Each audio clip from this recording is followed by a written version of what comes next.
এই ভিডিওটা আজকে একটা লাইন দিয়ে শুরু করা উচিত।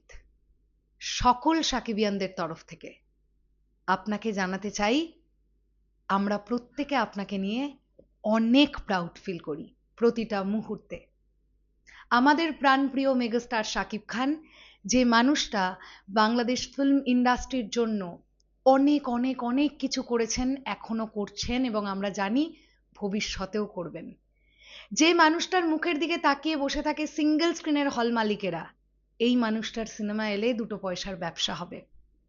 যে মানুষটার মুখের দিকে চেয়ে বসে থাকে এখন সিনেপ্লেক্স মাল্টিপ্লেক্স থেকে শুরু করে প্রত্যেকে, এই মানুষটার নামে ছবি তুলবে, ছবি চলবে।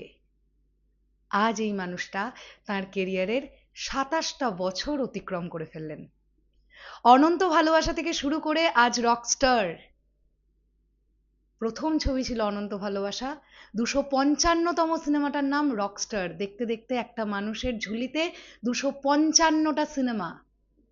কত কিছু দেখেছেন, কত কিছু শিখেছেন, কত কিছু অনুধাবন করেছেন, কত স্ট্রাগলের মুখোমুখি হয়েছেন, কত কিছু ফেস করেছেন।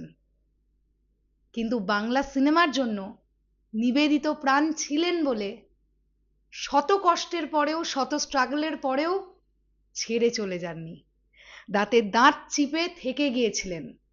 আর সেই ধৈর্যটা আজ মেগাস্টার শাকিব খান তৈরি করেছে। প্রত্যেকজন সাকিবিয়ান ভাইদের বোনেদের আমি এই কথাটা বলতে চাই যে মেগাস্টারকে নিয়ে অনেক সময় যারা নাক সিটকাতো, আমরা বিগত কয়েক বছর আগেও দেখেছি মেগাস্টার শাকিব খানের নাম শুনলেই এমন একটা ভাব করতো যেন কার না কার নাম শুনে ফেলেছে। আজকে তারা মেগাস্টার শাকিব খানের একটা শিডিউল পাওয়ার জন্য বা মেগাস্টার শাকিব খানের ছবিতে একটা ছোট্ট রোল প্লে করার জন্য হাতে পায়ে ধরে। ইনফ্যাক্ট কত কন্টেন্ট ক্রিয়েটররা, কত ইউটিউবাররা পর্যন্ত মেগাস্টার শাকিব খানকে নিয়ে একটা সময় কত রকমের খারাপ কথা বলেছে। আজকে তারাও একটা বরবাদ, একটা রকস্টার, একটা তুফান, এই সিনেমাগুলোর কন্টেন্ট দেখে বলতে শুরু করে, এটা কোন শাকিব খানকে দেখছি আমরা। আমরা এই মানুষটাকে এতটাই ভালোবাসি। এই মানুষটার ফিল্ম ক্যারিয়ারে যত আঘাত আসুক, ইন ফিউচারেও যদি আসে, সাকিবিয়ানরা সব সময়ের জন্য ঢাল হয়ে দাঁড়াবে। এই মানুষটার লাইফে কি অ্যাচিভমেন্ট নেই আপনারা বলুন? প্রথম বাঙালি নায়ক যিনি দুবাই থেকে গোল্ডেন ভিসা হোল্ডার, এটা নিয়ে কোনো সন্দেহের অবকাশ নেই। আমরা এতদিন শাহরুখ খানকে নিয়ে কথা বলতাম, কারণ দুবাইয়ের অ্যাম্বাসেডর উনি, আমরা জানি প্রত্যেকে। আর আমরা আজকে মেগাস্টার শাকিব খানকে নিয়ে প্রাউড ফিল করি, আমাদের বাংলা ভাষা, আমাদের মাতৃভাষার একজন নায়ক, যিনি বাংলার একমাত্র নায়ক দুবাই থেকে গোল্ডেন ভিসা হোল্ড করেন। যে মানুষটার বক্স অফিস কালেকশন শুধু বাংলাদেশ থেকে নয়, এখন বিভিন্ন দেশ থেকে আসে। বিভিন্ন দেশের প্রবাসী বাঙালিরা অপেক্ষা করে মেগাস্টার শাকিব খান অভিনীত সিনেমাটা দেখতে যাবে বলে। আজকে এই মানুষটা ইন্ডাস্ট্রির জন্য আজকের দিনে দাঁড়িয়েও কত কিছু করছেন ভাবুন। নতুন নতুন ডিরেক্টরসদের সুযোগ দিচ্ছেন। আজকে এই মানুষটার কেরিয়ারে নতুন কিছু অ্যাচিভ করার নেই। তিনি তার এই দীর্ঘ ২৭ বছরে এত কিছু পেয়েছেন, নতুন করে কিছু অ্যাচিভ করার নেই। তারপরেও এই মানুষটার চেষ্টা কখনো বন্ধ হচ্ছে না আরো কিভাবে একের পর এক ছবিতে নিজেকে ছাপিয়ে যেতে হয়।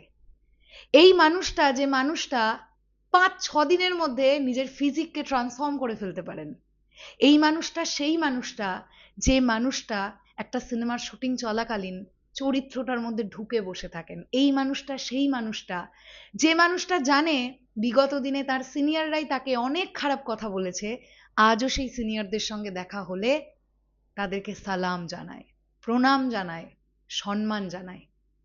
এই মানুষটাই সেই মানুষটা যে মানুষটা কোনো কিছু সমালোচনাকে পাত্তা না দিয়ে শুধু নিজের মতন এগিয়ে গেছেন। তো আমি আর এর থেকে বেশি কি বলবো, আমার ভাষা নেই। ২৫ বছরটা আমরা খুব খুব দারুণভাবে সেলিব্রেট করেছিলাম ডায়মন্ড হারবারে, আমার এখনো মনে আছে। আমি খুব মিস করছি সেই দিনটা।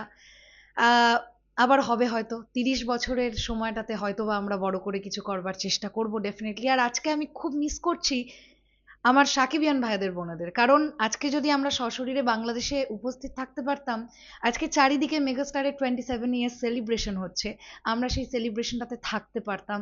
আনফর্চুনেটলি এখনো পর্যন্ত ভিসা আমাদের হাতে এসে পৌঁছয়নি, তাই আমরা যেতে পারলাম না। তো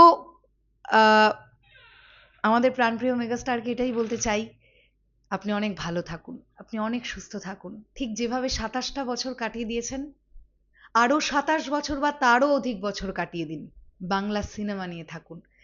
আর শেষ করার আগে মেগাস্টারের কাছেই একটা প্রশ্ন রেখে শেষ করতে চাই, এই দিনটাকে আপনি কিভাবে উদযাপন করেন সারাটা দিন? আপনি কি নিজে একবার ফিরে দেখেন আপনার কেরিয়ারে আপনি কি কি করে এসেছেন? আপনারও কি সেগুলো ভেবে মুখে স্মাইল আসে, চোখের কোণায় জল আসে? আপনি কি আবেগী হয়ে যান? আনন্দ অশ্রু কি আপনারও ঝরে? আমার এগুলো খুব জানার ইচ্ছে। ভালো থাকুন, অনেক অনেক অনেক ভালো থাকুন। আমাদের সকল সাকিবিয়ানদের তরফ থেকে আপনাকে অনেক অনেক অনেক সালাম। শেষ করলাম ভিডিওটা, আসছি আবার খুব শিগগিরই। প্রিয় সাকিবিয়ান ভাইরা বোনেরা, তোমাদের কি বক্তব্য কমেন্ট সেকশনে জানিও। টাটা।